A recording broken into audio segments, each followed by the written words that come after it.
Welcome to The Deep, a puzzle-solving dungeon crawler project in vanilla survival Minecraft, brought to you by Curtis Does a Dig and the Hitchhikers SMP. As the Redstone engineer behind this mega project, I'd like to take you in for a deeper dive into the inner workings of the game.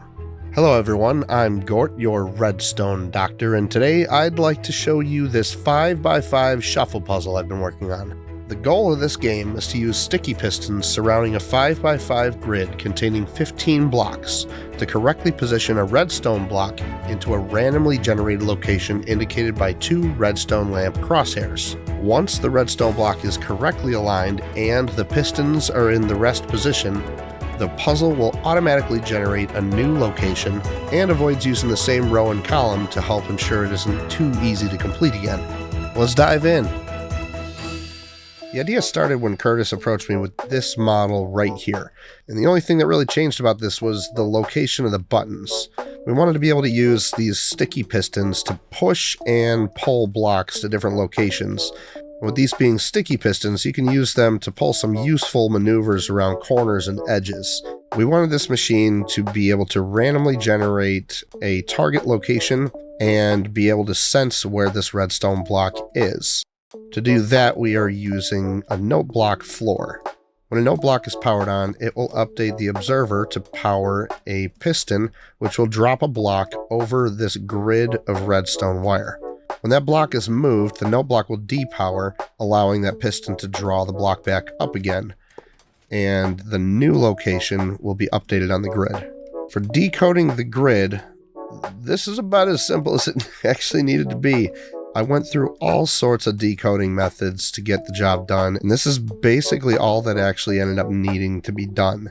When a redstone block powers up this grid, these two comparators will output a unique pair of signals for each location. So you can see right now we've got a pair of 9s. If I move this block over, let's go diagonally. Now we've got a pair of 7s. And you can actually see that those numbers are the same as each other as long as we keep going diagonally. And they go all the way down to 1. Now you notice these comparators are in subtract mode, and they've got this line coming in from the side. What that does, just pay attention to this guy right here.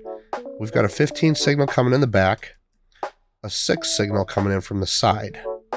And if we walk the block down the side here, you can see it goes down by 2s. And that's because the signal goes down by 1 the further you get away from here, and up by 1 the closer you go over here.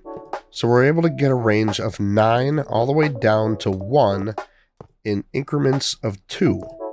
Now check this out. If we put the block back here, you notice we've got a 14 coming in the back of this, and a 5 coming in here. This is still a 9. It still goes 9, 7, 5, 3, 1. And this is true all the way back to the last row. And the same thing works for the other axis. So with these 5 unique numbers from each comparator, we can decode the location of the block. But first we have to generate that number. And for that we are using shulker boxes. I love these things. Check this out. This is a pair of shulker box randomizers. Every time the game needs to generate a new location, this piston will pop these shulker boxes off. It'll be collected in these hoppers down here, and then go up through a dropper chain into a dispenser. Now if you look inside the dispenser, you notice there's only 3 in here at a time. One kind of hangs up in here while the other one's out here. And that's intentional so that the same row and column don't get called up repeatedly. There's nothing really too fancy about what's going on in these shulker boxes. I just got them loaded up with some wooden shovels, enough to generate signals 1, 3, 5, 7, and 9. These two numbers are then compared to the grid with a little bit of comparator magic. It's actually pretty simple, really. We've got the signal coming off the grid right here after this comparator. And then we have the signal coming off of the shulker box right here. These two signals are being compared with these two comparators. These are in compare mode, and they're leading into a torch. You notice that this one's off because this signal is higher than that signal. However, this one, the torch is on.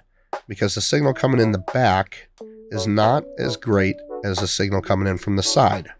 What these two torches are doing in combination is they're creating an AND gate. What it needs is both of these comparators to see equal signals here for both torches to be off. The same is true for the other side. So this compares one axis, this compares the other axis, and we put them together with some AND gates right here.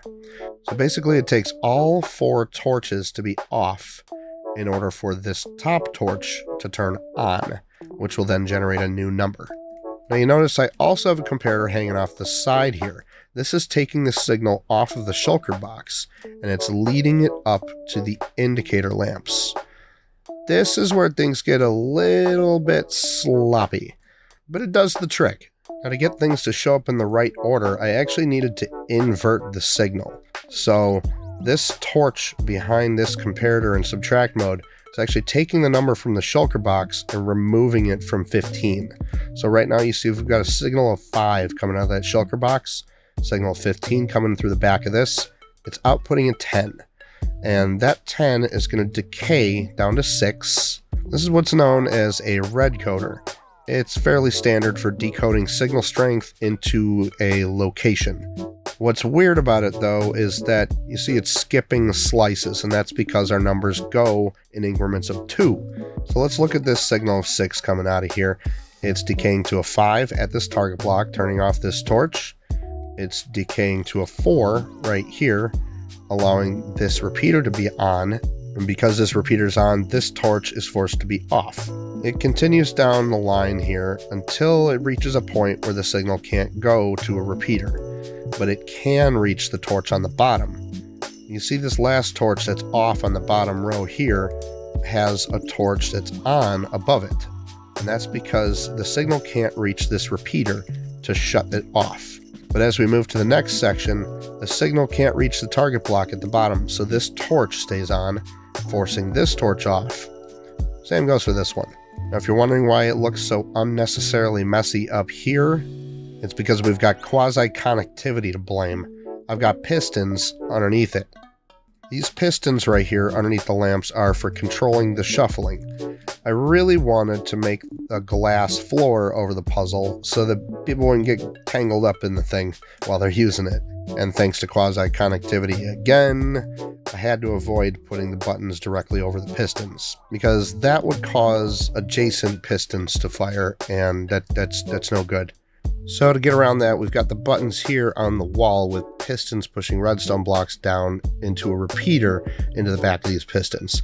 Now you may notice there's some wire underneath the obsidian here too, and that is actually connected up to the location decoder AND gate. So that way you can't win until the pistons are in the rest position and the block is confirmed to actually be staying in the place where it needs to be.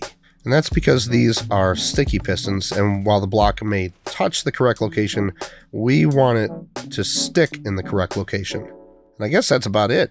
Thank you so much for checking this out. If you think this minigame is as cool as I do, I would really appreciate it if you gave that like button a punch. Schematic files and world download links are in the video description if you'd like to have a closer look and maybe build in your world.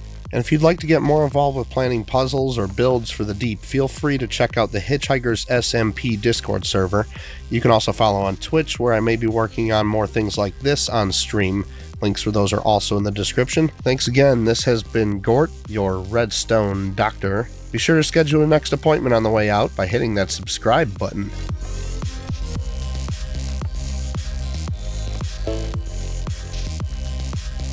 Happy redstoning.